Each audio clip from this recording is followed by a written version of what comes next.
गिबियावनो बयखौबो आंनि चेनेलाव बरायनानै लाबाय। नोंथांमोना आंनि चेनेलाव गोदानब्ला अननानै चेनेलखौ साबस्क्राइब खालामनानै लादो जाहाथे सानफ्रोमबोनि खौरांखौ मोननो हायो। दासिमनि मोननैसो खौरांफोरा जाबाय। एन्टि टेररिज्म स्क्वाड एबा एटिएसनि मोनसे हानजाया आहमेदाबाद एयारपर्टआव साब्रै आइसिसनि उदखारिफोर खादों। मिथिनो मोननाय बायदिब्ला हमजानाय साब्रै उदखारिफोरा श्रीलंकानि नोगोरारिमोन। बे समाव एटिएसआ बिसोर उदखारिफोरनिफ्राय मोनसे गलाब गाबनि पार्सेल बोखांनो हादों, जेराव पिस्तल, गुलि आरो गोसोम गाबनि फिरफिला मोननाय जादों।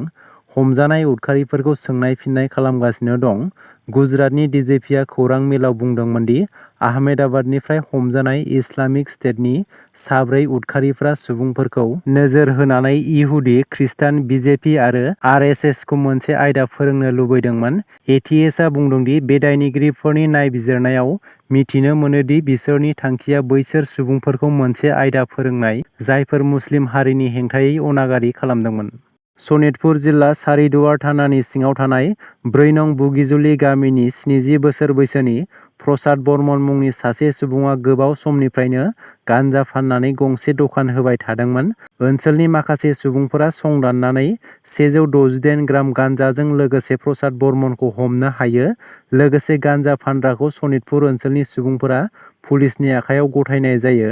मिथिनो मोननाय बायदिब्ला प्रसाद बर्मनआ खालि बर' गथ'फोरनोल' गान्जा फानो होननानै फोरमायदों रायजो राजाफोरा। नाथाय प्रसाद बर्मनआ गावखौ बुनायनि थाखाय उल्थायै केस होयो आरो अरुप दैमारी मुंनि सासे सुबुंखौ हमनानै थानायाव लाङो। रायजोफोरा फोरमायनाय बायदिब्ला प्रसाद बर्मनआ गान्जा फाननानै ओनसोलनि उन्दै उन्दै लाइमोनफोरखौ गाज्रि खालामजोब्बाय होननानै अजद दैखांदों। जिनाहारि खालामग्रा नखरनि सुबुंफोरा हिरण्मय खाख्लारिखौ बुथारनाय आरो हिरण्मय खाख्लारिनि बिनानावजों लोगोसे गामि खाथिनि सासे हिन्जावसाखौ साथाम दुथांफोरा जिनाहारि खालामनायनि दायाव मिरु एबसुनि गोख्रों दाबि। बेखौ लानानै दुलाराय बर' फरायसा आफादा कक्राझार जिल्ला बेंगिरिनि गेजेरजों आसामनि गिबि मन्थ्रि हिमन्त बिश्व शर्मा बिथांजों लोगोसे डिजिपि आरो गुवाहाटी गोजौ बिजिरसालिनिसिम आर'जलाइ गथायदों। दुथांफोरा आयेननि गेजेरजों गोख्रोंनिफ्राय गोख्रोंसिन साजा मोनो आरो थैनायनि साजा होनांगौ होननानै मिरु एबसुआ गोख्रों दाबि खालामदों।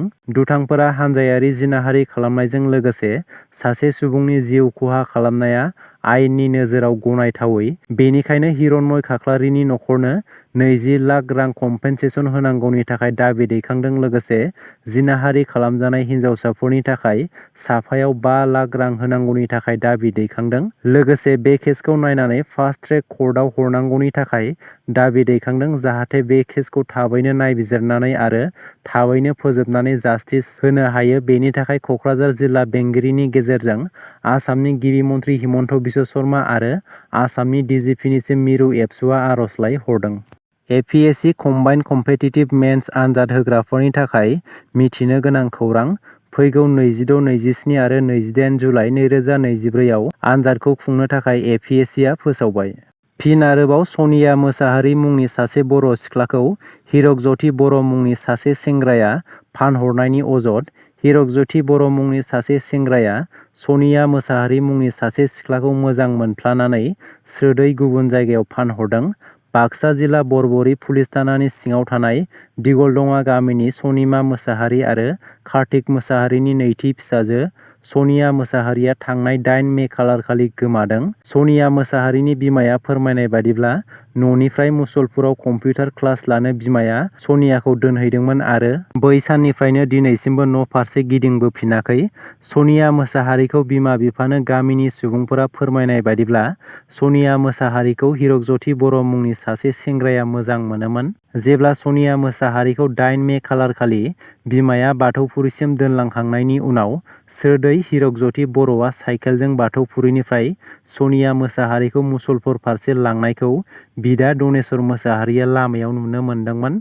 मख'नो गोनांदि सनिया मोसाहारिया न'आव फैफिननायखौ लानानै बिमा बिफाया हिरकज्यति बर'आ बहाबा दोनखारलांदों होननानै सन्देह खालामदोंमोन। नाथाय हिरकज्यति बर'खौ फिन 14 मे खालारखालि हारसिङै बरबरियाव फुंनि समाव बिदा दनेश्वर मोसाहारिया नुफिनदोंमोन। हिरकज्यति बर'खौ हारसिङै नुनो मोननायनि उनाव सनिया मोसाहारिनि बिमा बिफाया सन्देह खालामदोंदि सनिया मोसाहारिखौ हिरकज्यति बर'आ मोजां मोनफ्लाना फाव फान्दायनानै गुबुन जायगायाव स्रोदै फानहरबाय आरो 14 मे खालार खालिनिफ्राय हिरक जथि बर' मुंनि सेंग्राया खारखोमानानै दं होननानैबो मिथिनो मोननाय जादों। बे जाथायखौ लानानै मुसलपुर पुलिस थानायाव 15 मे खालार खालि केस थिसननाय जादोंमोन, नाथाय दिनैसिमबो सनिया मोसाहारिनि जेबो खौरां मोननाय जायाखै।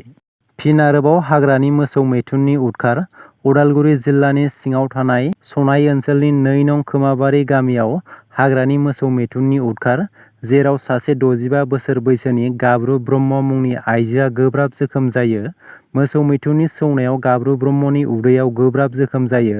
गोब्राब जोखोम जानाय गाब्रु ब्रह्मखौ तेजपुर मेडिकेल कलेज एन्ड हस्पिटालाव थिसननाय जायो होननानै मिथिनो मोन्दों।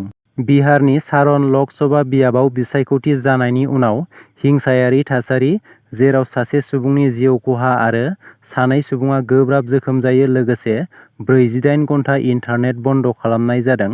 आरजेडीनि सारननि बिजाथि रोहिणी आचार्यआ भट होनायनि जोबनायनि सिगां चापरा सोहोरनि मोनसे बुथ अफिसाव सौहैनायनि उनाव आरजेडी आरो बिजेपि मावथिफोरनि गेजेराव दावराव-दावसि जादोंमोन, जेराव गुलि गावनायाव सासे सुबुंनि जिउ खहा आरो सानै सुबुङा गोब्राब जोखोम जायो।